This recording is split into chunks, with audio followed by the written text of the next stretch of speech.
It's good day, brew, baby. What is up, YouTube? It's your boy Millsy, back to Hometown Commander, back for another episode of Millsy Brews, the show where I brew my version 1.0 deck lists of the commanders in front of us on my quest to brew the magic. Well, you know the motto, baby, always be brewing. APB, always be brewing, and that's what we're back to do today. The deck list is going to be down in the description for you below. I'd really appreciate it if you could interact with the video, like, comment, subscribe, consider checking out those links down in the description. But today, we're covering probably the last mounts commander we're going to do for the channel here for Aether Drift, mainly because this is a commander back from Outlaws of Thunder Junction, and today we're talking about Miriam Herd Whisperer, a Selesnya 3/2 human druid. It says as long as it's our turn, mounts and vehicles we control have hexproof, and then whenever a mount or vehicle we control attacks, we get to put a counter on it. I think the question for a lot of players that want to make a mounts deck is going to come down to which is the better, commander for your, deck. I think Rip sees a lot of love with the mounts. Caradora, of course, we got in Aether Drift, but I think Miriam makes another interesting commander because it's getting a counter on vehicles whenever you attack, which I feel like is a relevant thing when you consider how much counters matter support there is out there. I think Caradora is really great because she searches, right, and gets you one into your hand. But I'm intrigued to see what Miriam looks like because I think it's an interesting option, and I think it just gives you another idea. Sure, she goes in all the other decks for sure, but it just gives you another option to consider as you're looking through your deck. I want to say thank you to the ABB members of our channel. If you're enjoying the channel, to see all the videos early, the join button's going to be down there below the video. But mounts and vehicles, I mean, this is where we're going to hit our bread and butter, mainly with the mounts. I think the mounts is what we care about a little bit more, trying to make sure that we get to take advantage of them. And I think the interesting thing about Miriam specifically is remember that the mounts don't have to be saddled to get a counter. Now, of course, all of them are better when they're saddled, but the truth is it is relevant to know that they can attack without being saddled and get a counter. But of course, every mount we have gets better when it's saddled. Bounding Familiar, whenever it attacks while saddled, gets a counter on each of the creature you control, and you get a 1 life for each of those creatures. Bulwark Ox gets a counter on a target creature whenever you attack while saddled, so it can put something on something else. And then has the great ability to sacrifice itself to protect all your creatures with counters on them. There's Carador that we talked about, one of the other great commander options. When it comes in, we can search our library for a mount or vehicle put into our hand, and if a counter would be put on a creature or vehicle we control, we put that many on them +1 instead. Cloudspire Captain gives all of our mounts and vehicles an extra +1/+1, and it can saddle mounts and vehicles as though it were power 2 greater. Congregation Griff, when it attacks while saddled, gets +X/+X, where X is the number of mounts you control, and it's in the air with lifelink, so a good way to get in flying and gain some life back. District Mascot gets a counter on it whenever it attacks while saddled, and it can remove counters from it to destroy artifacts, which is a nice ability. Drover Grizzly is going to give all of our creatures trample whenever it attacks while saddled. Fortune, a great combo with Caradora, says whenever it attacks while saddled at the end of combat, you can exile it and up to 1 creature that's saddled at this turn and bring them both back in. When it comes in, it scries 2, and then Caradora would search. A great combination. That's why that combo works so well in that deck. Guardian Sunmare, whenever it attacks, lets us search our library for a non-land permanent with mana value 3 or less and put it on the battlefield. This is a really good ability because it can get a lot of great things. New cards, get something like Perilous Snare, that one that exiles something when it comes in, and then you can tap it to put counters on things. This is going to get you things like Garrick's Uprising for trample, Innkeeper's Talent for counters and protection. There's a lot of ways you can look at Guardian Sunmare. Branching Evolution to double up your counters. Like, there's so many great targets the Sunmare can go get for you. It can also get other mounts as well if they're under that threshold. Lagrin, the other new mount from the set, whenever it attacks while saddled, put a counter on each of up to 2 other target mounts and vehicles. It can also include itself. Not bad. The Tumblewag puts a counter on a creature at the start of combat, and then whenever it attacks while saddled, you double the number of counters on a creature. A great ability. I like that it passes out a counter as well, just because then it can help you with all your counters, matters, effects.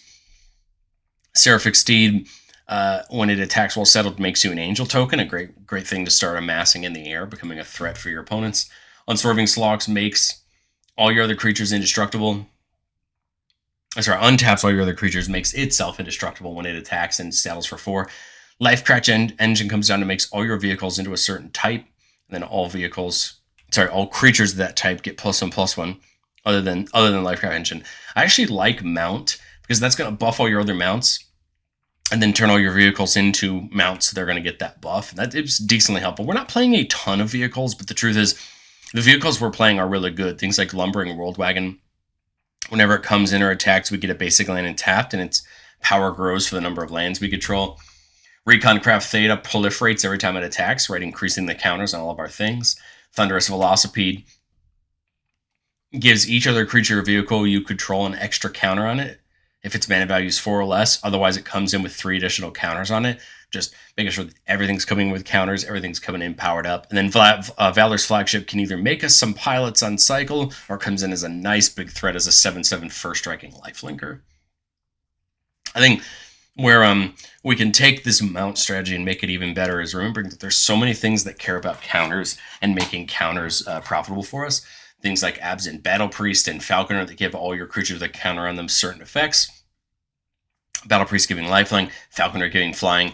Bristly Bill can put counters on things as lands come in, and they can pay 5 to double the counters on each creature you control. A great powerhouse in its own right.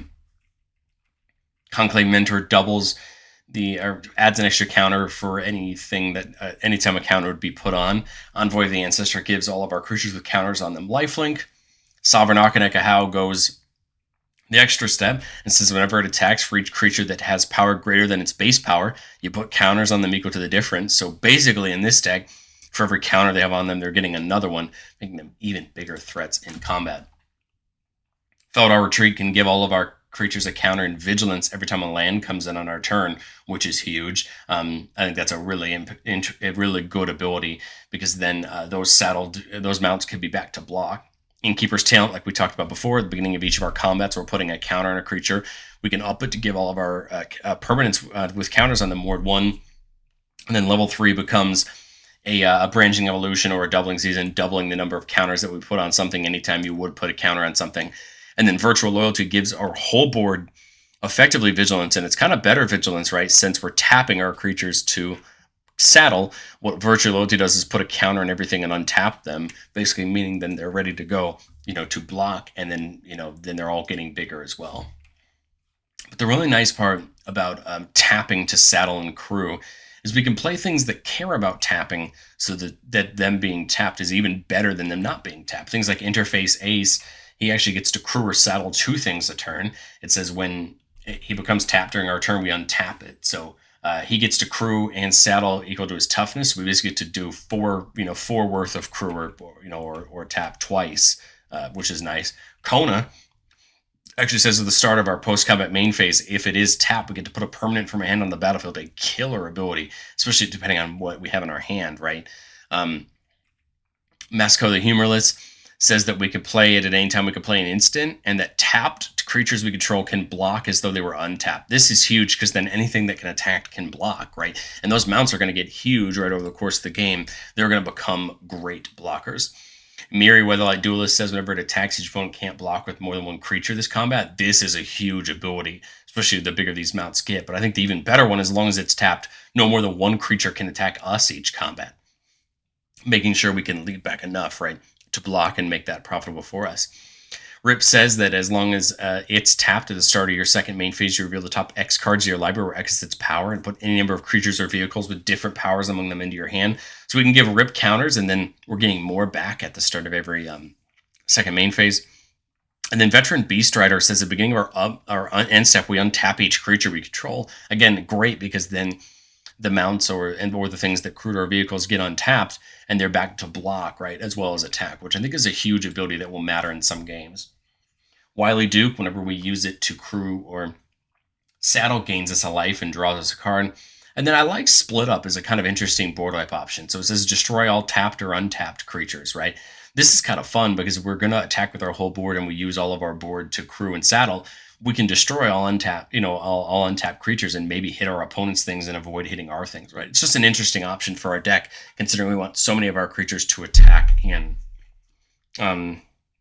not saddle, or attack and get tapped down. But if all of our creatures don't tap, maybe there's a world where we can sneak in a way to destroy all tapped creatures if all of our creatures have vigilance, But I've said it before on the show, and I'll say it again. No deck's ever complete. This is my version 1.0 shot at Miriam. I think there's a lot to learn in testing, which is mainly how do we pay off counters more? I think there's enough in there, but the truth is there's more things like Sigarda summons there on the right that says all of our creatures with a counter on them have certain abilities. Sigarda summon says they all have base power numbers 4/4, have flying, and are angels to show their types. There's so many more of these things that we can take advantage of, which is probably where all of these mounts decks need to take advantage of them to become better. Anok Bonkin gives them all first strike, which is a great ability as well. And then we have more things like full steam ahead. We're playing a few other alpha strikey type cards in the deck, but we could use more. But what I like about full steam ahead is it gives them +2/+2 and trample, but it says they can't be blocked by more than one creature. I mean, hopefully that means more of our trample damage is going to go through. I think there's a lot of ways to make this deck better, but I think if we wanted to go from a 2 to a 3, we've got to really make our Alpha Strike cards better, and I think we have to care more about these counters, get them on easier, and make them harder hitting. I made this deck a 2 because, to be 100% honest, I think I could argue it's a low 3, but the truth is the 3 bracket is so wide that I'm not sure if I probably would play this deck as a 3 just to see how it works, but I think on paper, I feel like because the way the saddle mechanic works, I think it probably fits as more of a 2, but I'll be honest, I'm kind of hard in on where this top of 2, bottom of 3 line is. I'm kind of more adept to say bottom 3 for most of these decks and see how they do, and maybe that means that they should be a 2 if they don't do well. But I think that's up to you and who you play with or where the shops you go to help you determine if that should be the case. Well, let's get into our playtests. A reminder that playtests are what we love to do in this channel. This isn't about Magical Christmas Land. It's not about finding all of the great combos in our decks and making all of our big plays. It's about doing these sample starting hands and figuring out what our game plan looks like. Here we're keeping a 3-lander with Farseek, Envoy of the Ancients. So there's Ancestors, so that's lifelink there. Rip, just going to help us get more things, right? And then Moscow. So the only thing we don't have is a mount, right? That's the one thing we're missing. And there we go. We see it top 1 with Congregation Griff. It is nice to see that because it probably was the one thing, honestly, we were missing. I think we just Farseek here, keep our game plan going. We have some different things we can go get.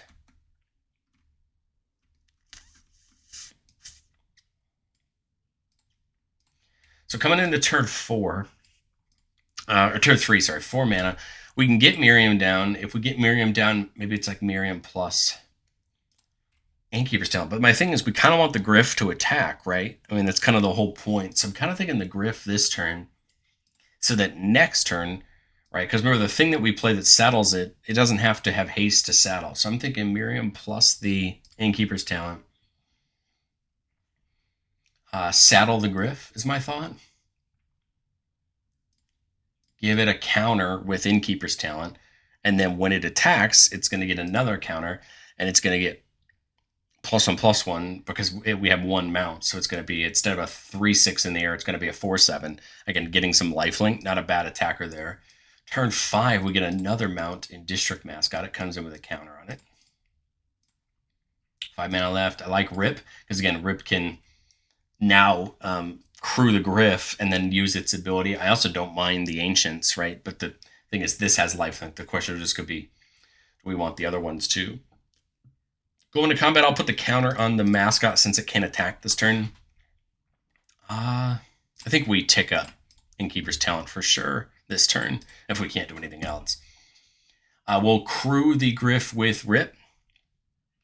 And then I guess Miriam could attack if we want it to, but the point is that gets a counter when it attacks. Again, Mascot just can't attack yet. It gets +2/+2 now because we have 2 mats. And then at the start of our second main phase, we get to reveal the top 4. And remember, we get all creatures.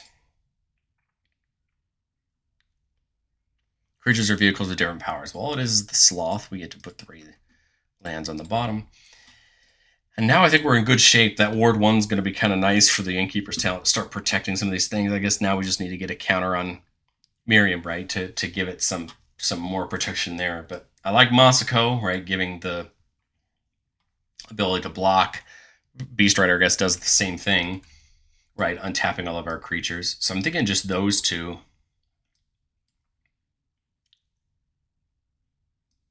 I guess, is it Ancestors? We would need 1 more mana to tick up the talent. I guess this leaves up District Mascot's ability to destroy an artifact just in case. I really would love another way to, guess I should have put the counter on something else last turn instead of the mascot, right? Because it's going to get one this turn when it get attacks. But that's okay. I'll put the counter on Miriam just so she can start attacking this turn. Go to combat, or sorry, we'll crew here, and then the district mascot will get crewed with the ancestors. So these three will be our attackers. These two are going to get the counters. Go in and attack. Right, the mascot will get another counter whenever it attacks, which is nice. Get some damage. We'll have lifelink, right, because of the ancestors, so we're gaining potentially some nice life back here. Main two, we're going to look at the top four again. The caravans of vehicles, we can get it. Kind of stings to let that stampede go. That would have been really nice, but that's okay. And then now our next turn, I mean, Beast Within is great. I think it's just what?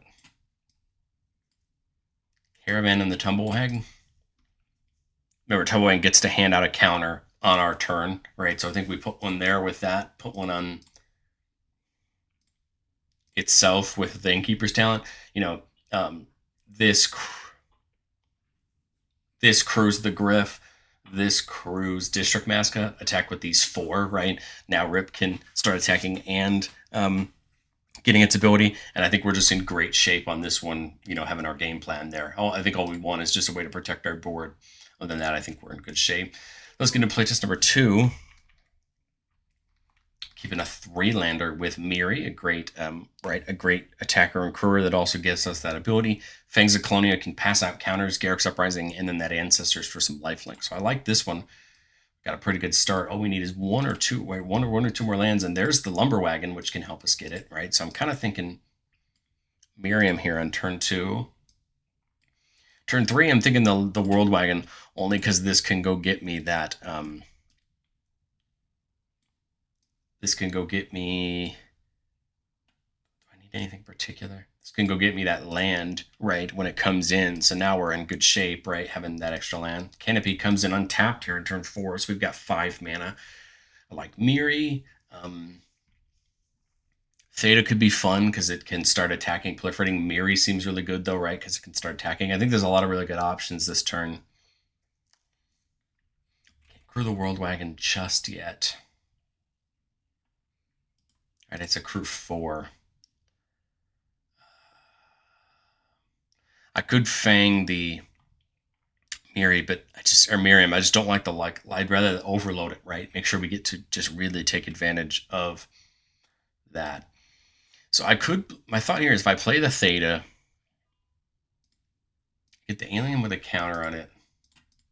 I was going to say, it could get crewed by Miriam that crews the Lumber Wagon. Like, this could crew the Lumber Wagon, and the Lumber Wagon could, right, attack this turn and get me another land. And then my thought there is then this gets a counter and gets us another land so we can play more next turn. I guess that was my thought. It's kind of awkward because now everything's tapped. But the truth is, now we should be able to, here on our next turn, right, 7 mana. I love the idea of the Virtue. To untap these guys and get counters. But Miri also looks good.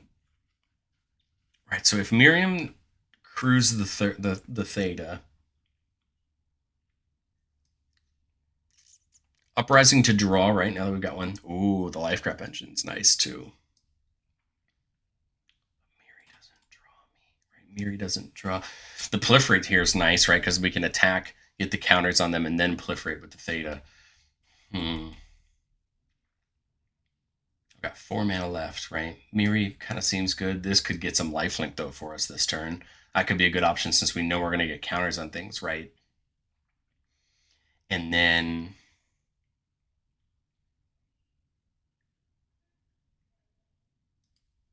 So this crewed the Theta.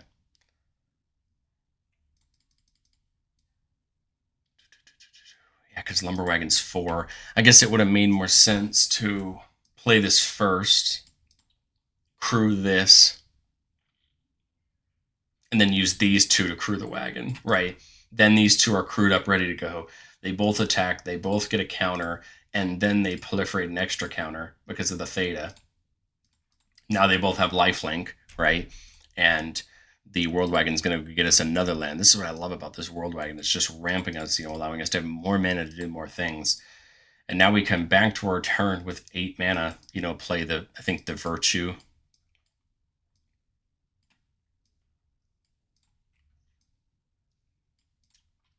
Miri, I guess. You know, Alien plus Ancestors crew that. I guess, well, Miri can crew the Theta since it can't attack this turn. And then we're in the same space. Both of them attack. You know, they get 2 counters. The Lumber Wagon goes for another land. And then at the end of the turn, all of these get a counter and untap because of Virtue. So that's a little bit awkward with Miri and not getting hit. But the nice thing is now we're spreading out our counters so that Theta can start proliferating. And I think now we're in a really great spot. So we'll get into playtest number 3, keeping a 1-lander with our Solring. Going to work us probably into that great turn 2 Kodama's Reach here, unless we get another land. Got 1 mount. We got Velocipede, which can put in the counters. Wily, which is drawing us whenever it taps. And then you've got 2 of our counters matters cards. So here, we didn't get it. So I think we just Kodama's Reach, right? Make sure that we get some more things in. We have a double green, so I guess I'll get a forest to my hand.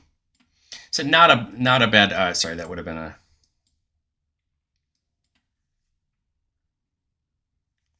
Kodama's Reach would have been turn 2. Definitely messed that up, but we will just say that was our turn 2. Right? Was playing the Kodama's Reach. We didn't have that land, right? We had to get the land through the Kodama's Reach. So now turn 3. We're at 5 mana.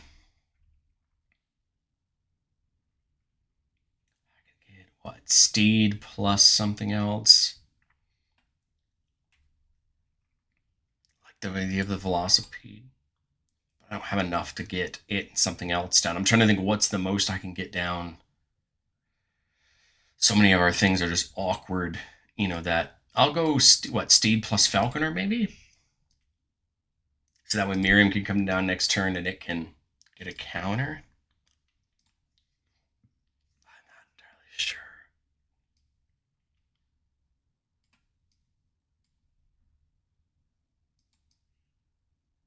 It's just kind of awkward either way because that not getting the land off the Kodama's Reach, right?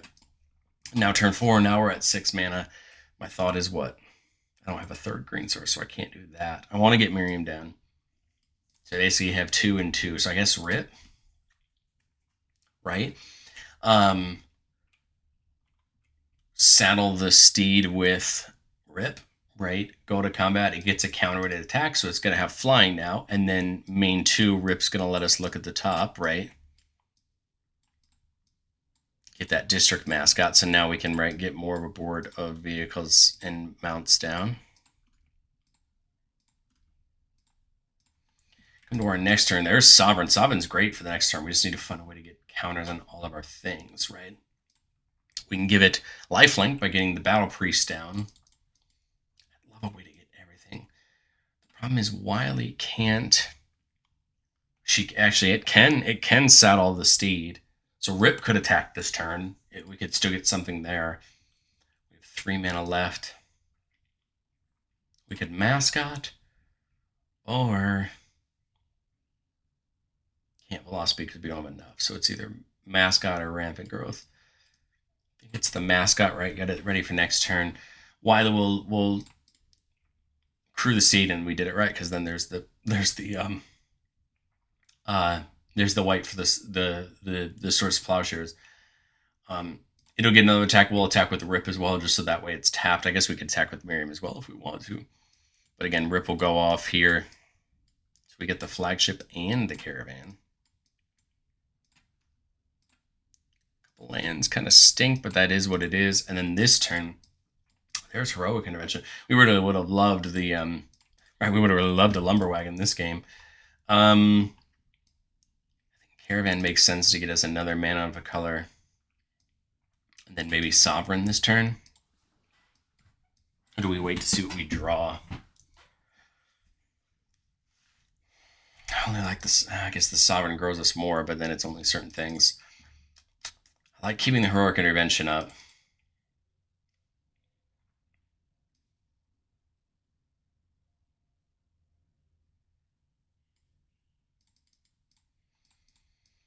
Maybe the Rampant Growth, because that keeps the Sovereign, that keeps the Heroic Intervention up. Same thing. Make the same attacks, get a counter. Look at the top 4 off the rip.